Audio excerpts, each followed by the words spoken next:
देखो हम पहला चैप्टर स्टार्ट किए थे मैथ का, जो चैप्टर का नाम था वास्तविक संख्या। कुछ बात हमने बता दिए थे, ठीक है। परमेय संख्या तक बता देते, परमेय संख्या में शांत संख्या बता दी और शांत संख्या बता दी। आज पढ़ेंगे अपरमेय संख्या क्या होता है, ठीक है। आज क्या पढ़ेंगे? अपरमेय संख्या।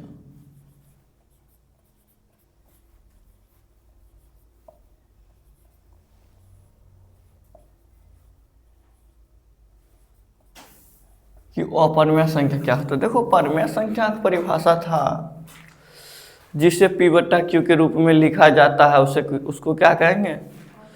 परमेय संख्या कहेंगे। जिसको पी बट्टा क्यू के रूप में लिखा जाता है उसको क्या कहेंगे? परमेय संख्या कहेंगे। लेकिन और जिसका पूरा पूरा वर्गमूल भी निकल जाता था तो उसको क्या कहते थे जी?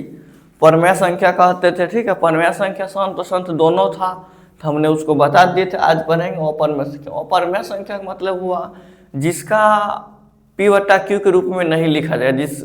जिसको पी बटा क्यू के रूप में नहीं लिखा जाएगा उसको क्या कहेंगे? अपरिमेय संख्या कहेंगे। क्या कहेंगे? अपरिमेय संख्या कहेंगे। तो लिखना परिभाषा, वैसी संख्या लिखना, वैसी संख्या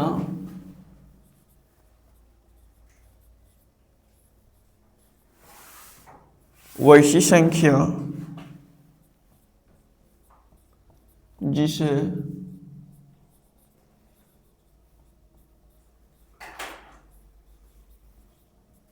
क्यू के रूप में नहीं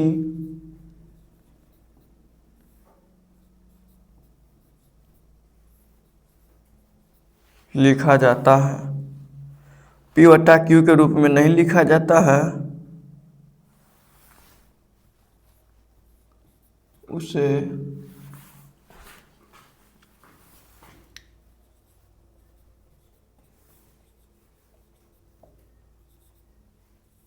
अपरमेय संख्या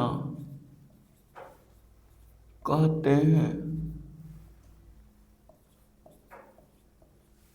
अपरमेय संख्या कहते हैं जहां Q का मान 0 नहीं होना चाहिए, ठीक है। तो जैसे हम समझेंगे, जैसे में होगा √2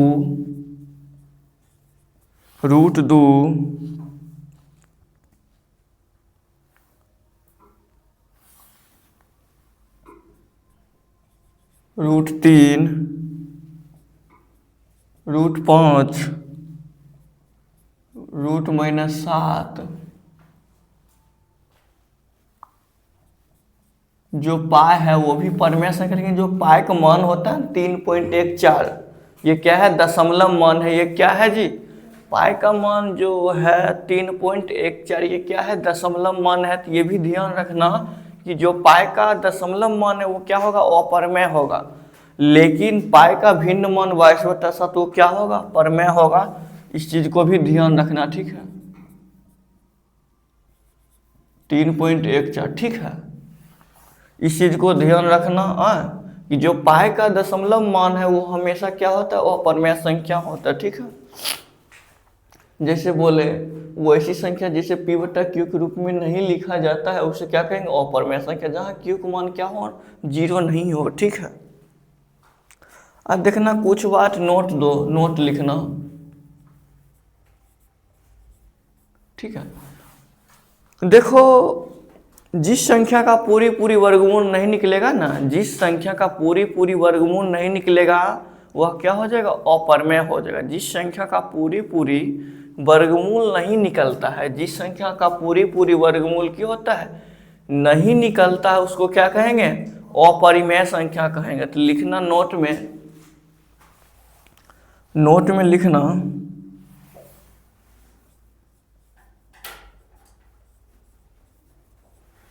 जिस संख्या का पूरी पूरी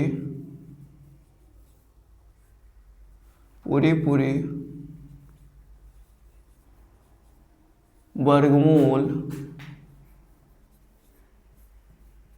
नहीं निकलता है,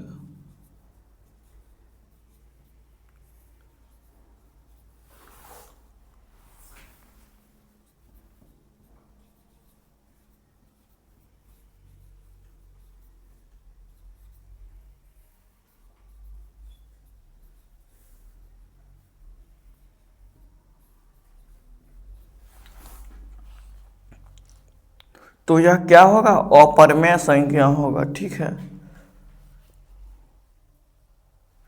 जैसे मान लो √15, ठीक है, √15 बहुत सारे हो सकते हैं, जैसे √12, √13, √14।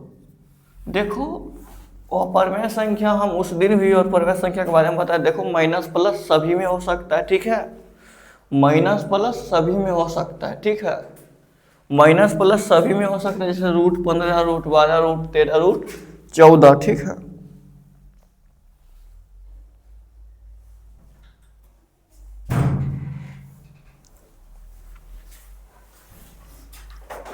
ठीक है, एक और नोट डालना।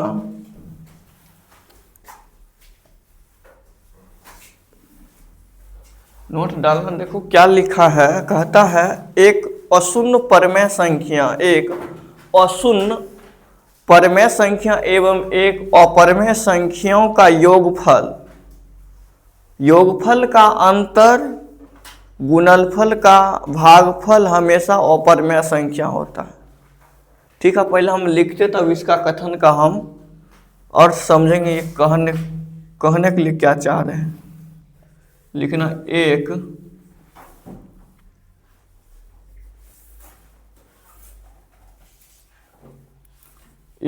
अशून्य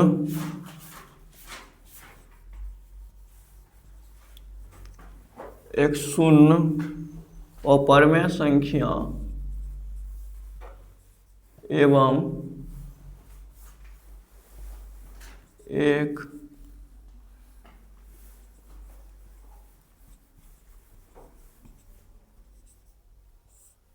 अपरमेय संख्या, अपरमेय संख्या का योगफल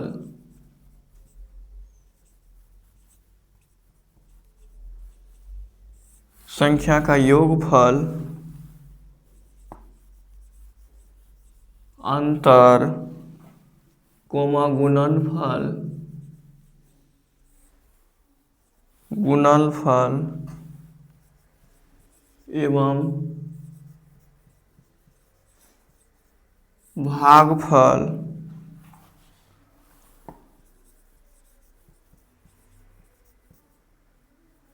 हमेशा अपरमेय संख्या होता है। हमेशा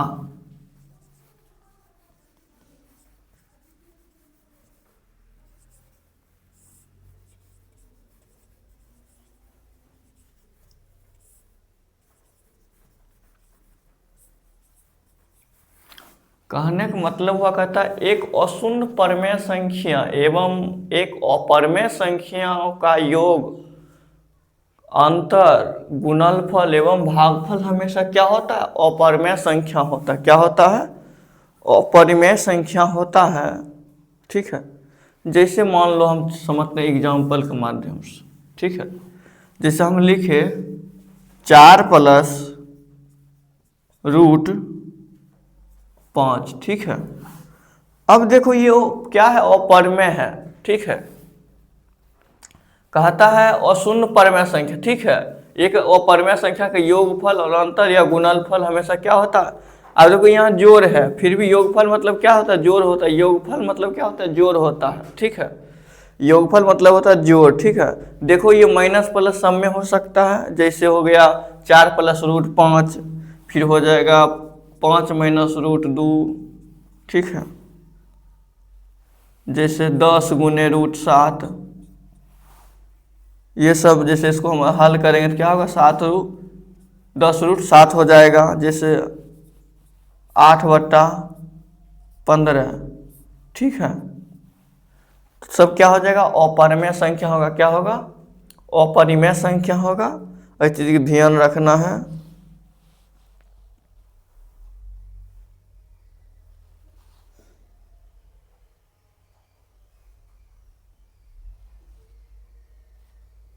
अपरिमेय संख्या होगा तो लिख देना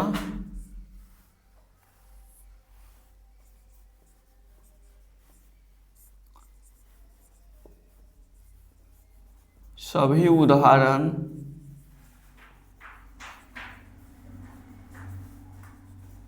अपरिमेय संख्या है। ठीक है, ये सभी संख्या क्या है? अपरिमेय संख्या है। तो इतना बात लिख लो। ठीक है, इतना बात लिख लो।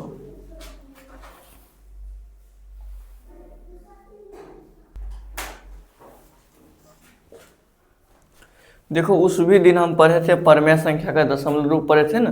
आज पढ़ेंगे अपरिमेय संख्या, क्या करेंगे? दशमलव रूप पढ़ेंगे। ठीक है, अपरिमेय संख्या का दशमलव रूप पढ़ेंगे।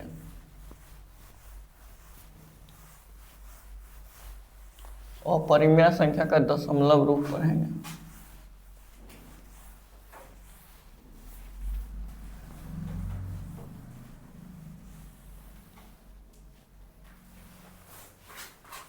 हेडिंग लिखना अपरिमेय संख्या का दशमलव रूप, अपरिमेय संख्या का दशमलव रूप।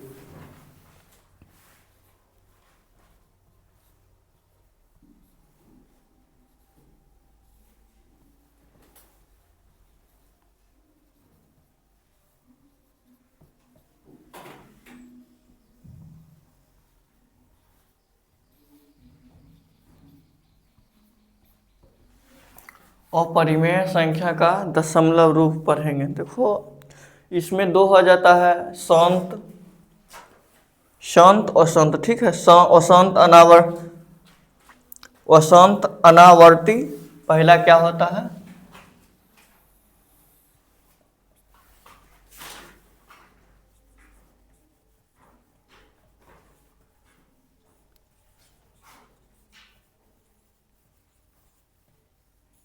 अशांत अनावर्ती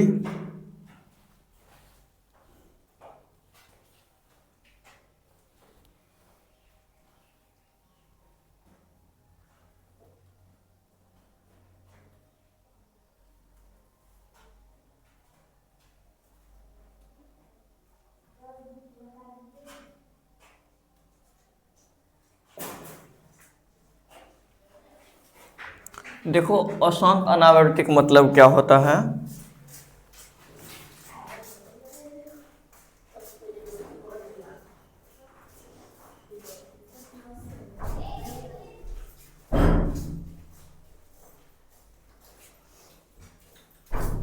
जैसे हम एग्जाम्पल के माध्यम से समझेंगे। ठीक है, जैसे मान लो हम उदाहरण लेते हैं, उदाहरण लिखते हैं।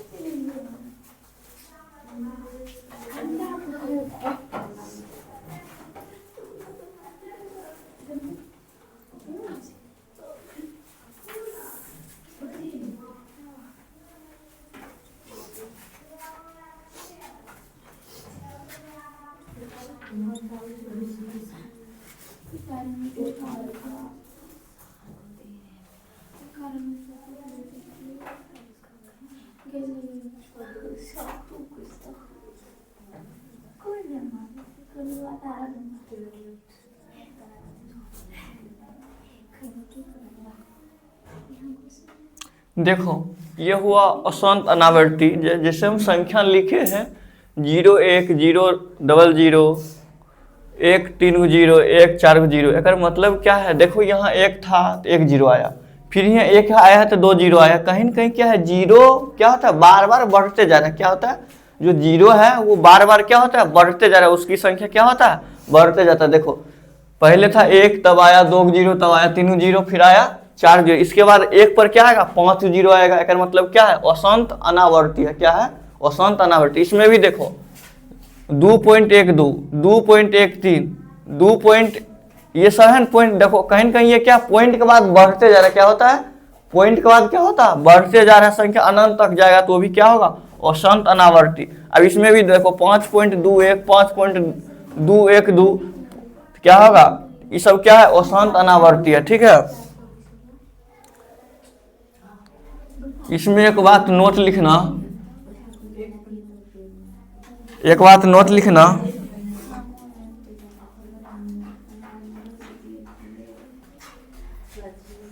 लिखो शांत एवं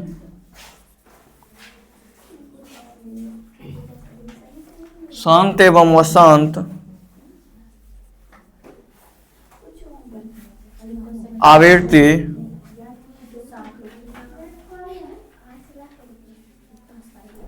परमेय संख्या होता है और परमेय संख्या होता है किंतु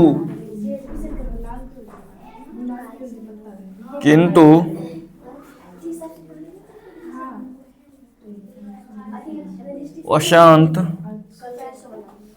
अनावर्ती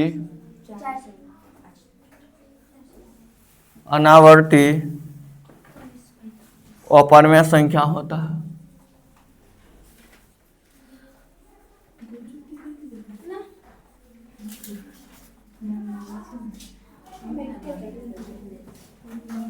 ठीक है, अपरिमेय संख्या होता है।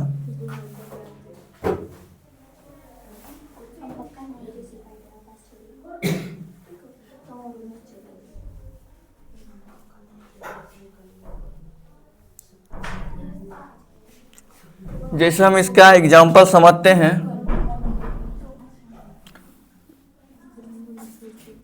जैसे उदाहरण लिखते हैं 3.135 डैश डैश क्या होगा, अनंत होगा। तो हम इसको कैसे लिख सकते हैं जी, देखो बराबर देखो 3.135 पर क्या होगा, रैकरिंग होगा। इसको क्या कहते हैं जी, इसको रैकरिंग का मतलब हुआ 5 अब आते रहेगा, 5 कभी क्या होगा, शांत नहीं होगा। देखो जैसे ये 3.135 पर क्या है, सिर्फ 5 पर रैकरिंग है, तो ये 5 क्या होगा, बार बार क्या होगा, रिपीट होगा। तो ठीक है, ये कौन सा हो जाएगा, अशांत आवृत्ति। क्या होगा,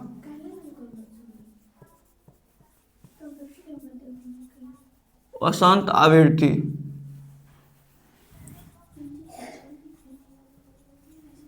अशांत आवृत्ति, जब ये अशांत आवृत्ति होगा तो की होगा, परमेय हो जाएगा। क्या होगा, परमेय संख्या होगा। ठीक है, जितने भी अशांत आवृत्ति होंगे वो क्या होंगे, परिमेय संख्या होंगे। ठीक है,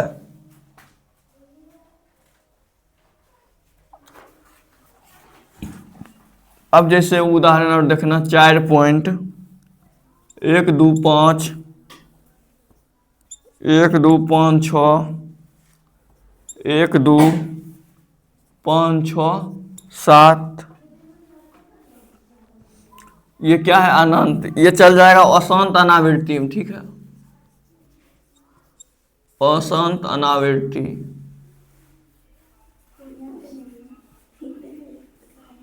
जो अशांत अनावृत्ति होता है ना, वो क्या होता है, अपरिमेय संख्या होता है।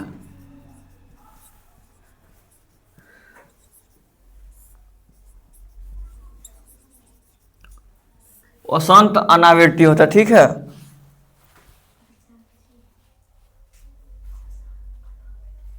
देखो जो अशांत आवृत्ति होगा वो क्या होगा, परमेय संख्या होगा। अगर ये उदाहरण के माध्यम से समझना। ठीक है, अब देखो यहाँ 4.125 1256 125, ये क्या है, रिपीट नहीं कर रहा है जी, ये क्या हो, धीरे धीरे बढ़ रहा है। ये क्या होगा, अशांत अनावर्ती है। ये क्या होगा, परिमेय होगा। और जितने भी अशांत आवृत्ति होते हैं वो क्या होते हैं, वो परिमेय संख्या होते हैं। क्या होते हैं, परिमेय संख्या होते हैं। ठीक है, यहाँ तक समझ। अब आप समझेंगे वास्तविक संख्या। क्या चैप्टर का नाम ही है वास्तविक संख्या। ठीक है, अब चैप्टर का नाम क्या है, वास्तविक संख्या। पहले समझेंगे वास्तविक संख्या किसे कहते हैं। तो लिखना हेडिंग वास्तविक संख्या।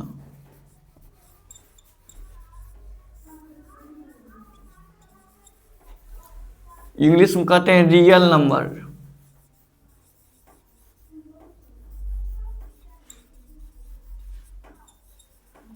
ठीक है, इंग्लिश में क्या कहते हैं, हम रियल नंबर कहते हैं।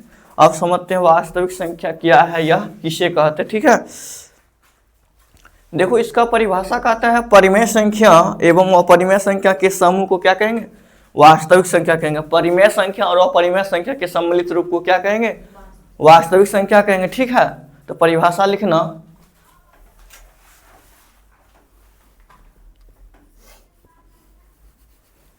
परिमेय संख्या,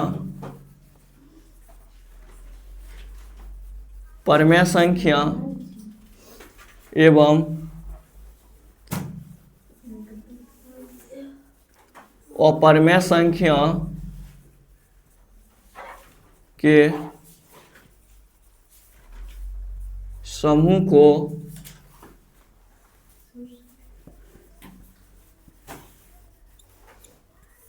वास्तविक संख्या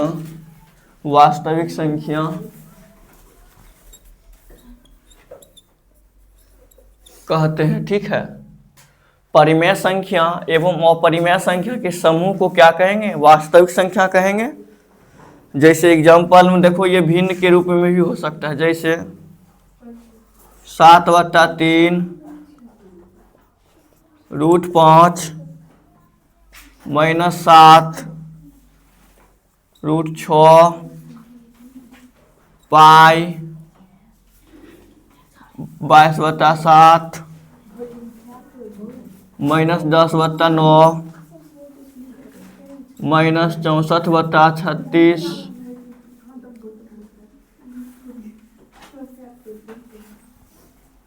बहुत सारे हो सकते 36/32 इत्यादि कर दो। ठीक है, जितना भी परिमेय और अपरिमेय संख्या पढ़ी है वो सब क्या है, वास्तविक संख्या है। ठीक है, तो वास्तविक संख्या की परिभाषा कहता है परिमेय संख्या एवं अपरिमेय संख्या के समूह को क्या कहते हैं, वास्तविक संख्या कहते हैं। जैसे कुछ भी हो सकता है, 7/3 5/2 जो भी लिखना है तुम लिख सकती हो निधरक। ठीक है,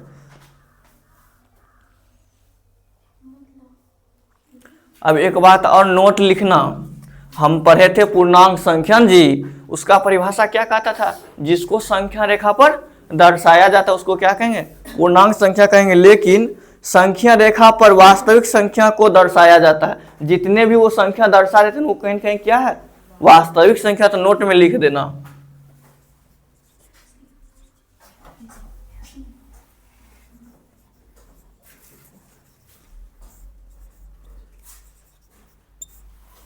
संख्या रेखा पर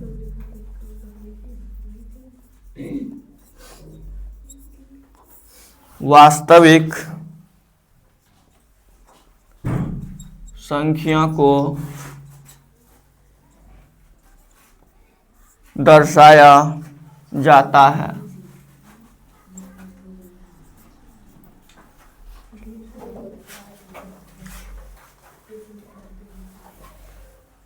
जितने भी हम उस दिन पूर्णांक संख्या के बारे में पता है उसका परिभाषा संख्या रेखा पे दर्शाया जाता है, उसको क्या कहेंगे, पूर्णांक संख्या। लेकिन पूर्णांक संख्या जो संख्या होता है उसको संख्या रेखा पे हमेशा क्या होता है, वास्तविक संख्या को दर्शाया जाता है। कई बार एग्जाम में पूछा जाता है कि किस संख्या को संख्या रेखा पे दर्शाया जाता है, तो वास्तविक संख्या पे। ठीक है, तो वास्तविक संख्या को दर्शाया जाता है।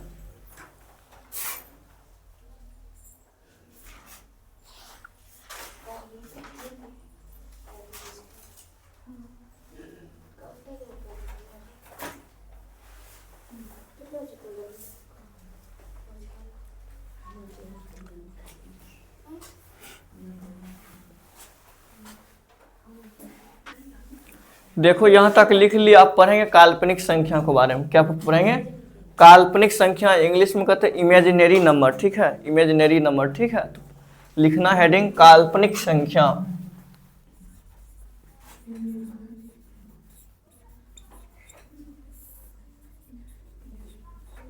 काल्पनिक संख्या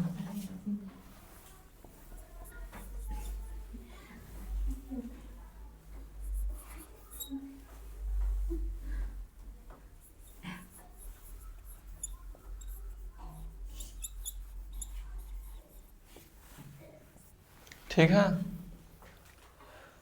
काल्पनिक संख्या या इमेजिनरी नंबर क्या होता है, देखो सिर्फ ये एहसास होता है। क्या होता है, आंख से कभी देख नहीं सकते, नहीं कहता जो सपना क्या होता है, काल्पनिक होता है। क्या होता है, काल्पनिक होता है। लेकिन ये बहुत जब बड़ा बड़ा एग्जाम देगी, जैसे कोई बड़ा कंपटीशन का, तब उसमें पढ़ाया जाता है, ठीक है, काल्पनिक संख्या। लेकिन काल्पनिक संख्या का फिर इसका उदाहरण हो जाएगा आयोटा का नाम सुनिए जी, आयोटा। सब वही अर्थ संख्या क्या होता है, इतना समझ जाओ, काल्पनिक संख्या क्या होता है, सिर्फ आभास होता है, ठीक है। फिजिक्स में पढ़ेगी वास्तविक प्रतिबिंब, काल्पनिक प्रतिबिंब, ठीक है, तो वही होगा। इसका परिभाषा नहीं लिखो, लेकिन फिर भी नहीं हम बता देते हैं एग्जाम्पल, ठीक है। जैसे इसका लिख देना आयोटा उदाहरण में,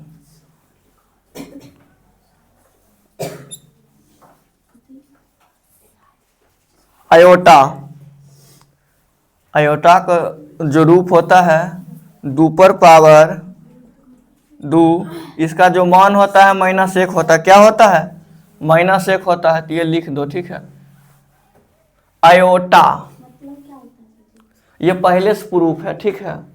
हाँ, ये पहले से जो बात है प्रूफ है, ये पहले से प्रूफ है, ठीक है। क्या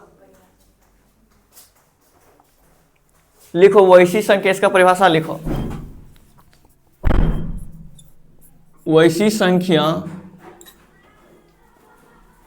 जो वास्तविक संख्या नहीं होता है, वैसी संख्या जो वास्तविक संख्या नहीं होता है।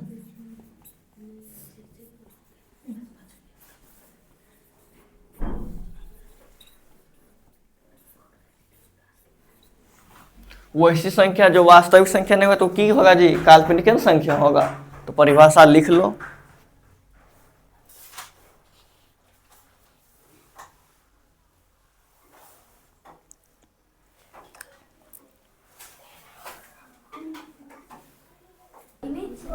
अब देखो हमको उम्मीद होगा आप उतार लिए होंगे, ठीक है। अब इससे आगे बढ़ेंगे। ऐ लड़के हल्ला करेगी, ऐ शांत रहो जी।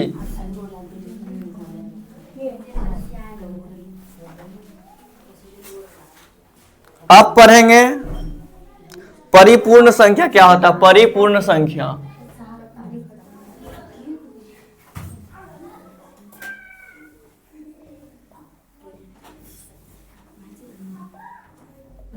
परिपूर्ण संख्या, ठीक है। देखो पहले समझो परिपूर्ण संख्या क्या होता है। यार पहली बार नाम सुनी होगी जी, परिपूर्ण संख्या, ठीक है। कहता है वैसी संख्या जिसका सभी संभावित गुणनखंड। आज हम पहले परिभाषा लिखो तब हम समझते, ठीक है। लिखना वैसी संख्या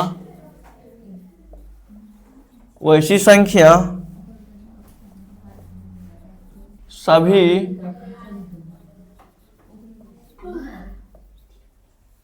संभावित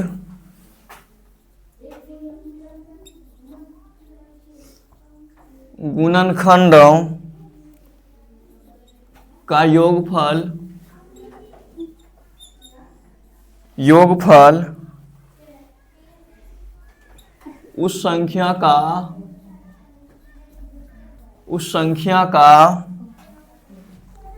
उस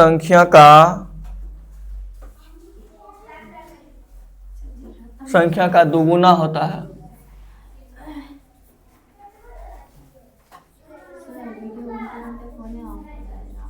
दुगुना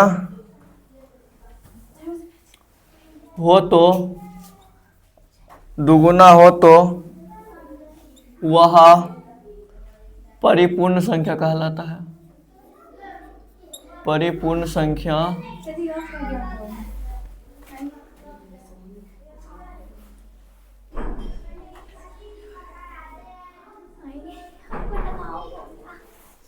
तो परिपूर्ण संख्या कहलाता है, ठीक है। परिपूर्ण संख्या कहलाता है। जैसे हम पहले एग्जाम क्या कहता है परिभाषा, वैसी संख्या सभी संभावित गुणनखंडों का योगफल उस संख्या का क्या होता है, दुगुना होता है, तो क्या होगा, परिपूर्ण संख्या कहलाता है। परिपूर्ण संख्या कहलाता है। जैसे मान लो हम 6 का गुणनखंड करेंगे, जो ये 6 है ना, अब देखो इसमें कौन कौन से भाग लग जाएगा। पहला 1 से, तब 2 से लगेगा, 3 से लगेगा, 6 से लगेगा, और किसी से लगेगा जी, हाँ नहीं लगेगा। अब क्या कहता है देखो, वैसी संख्या जिसका सभी संभावित गुणनखंड है जी, ये गुणनखंड हो सकता है। कहता गुणनखंडों का योगफल करो, 2 1 3 3 3 6 6 6 12, इसका क्या हुआ 12 हुआ जी। क्या हुआ अब देखो, जो ये जो संख्या है, संख्या क्या है, दुगुणन है जी।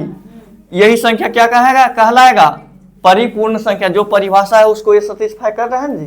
तो लिख लो कहीं न कहीं इसका क्या है जी, दुगुना है। ठीक है, यही हो जाएगा परिपूर्ण संख्या। क्या होगा, परिपूर्ण संख्या होगा। ठीक है,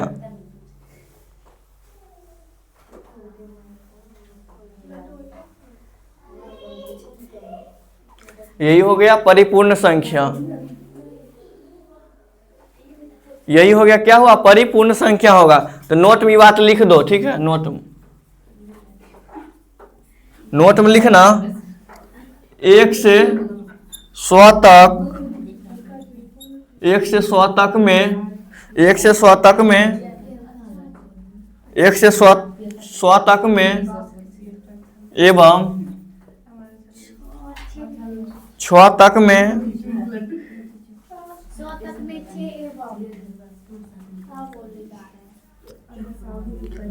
परिपूर्ण संख्या है।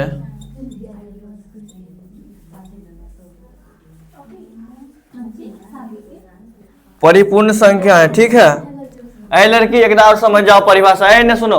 कहता है परिपूर्ण संख्या वैसी संख्या सभी संभावित गुणनखंडों का योगफल उस संख्या के क्या होता है, संख्या का दुगुना हो तो वह क्या होगा, परिमेय संख्या। जैसे हम मान लिए अंक संख्या क्या है 6।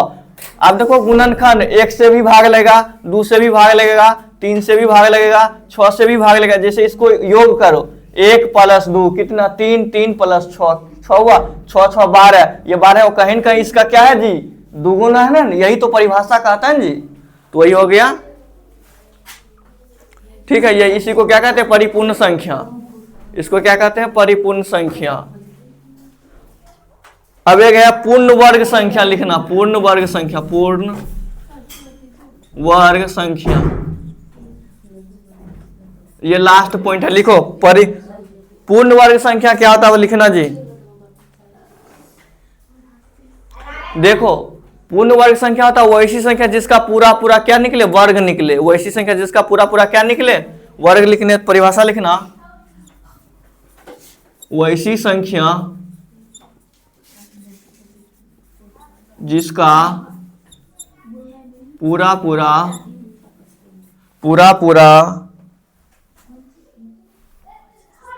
वर्गमूल निकले, वर्गमूल निकले या निकलता है तो क्या कहलाएगा जी, पूर्ण वर्ग संख्या कहलाएगा। पूर्ण वर्ग संख्या कहलाता है। ठीक है, पूर्ण वर्ग संख्या कहलाता है। पूर्ण वर्ग संख्या वैसी संख्या जिसका पूरा पूरा क्या हो, वर्गमूल निकलता हो, पूर्ण वर्ग संख्या कहलाता है। जैसे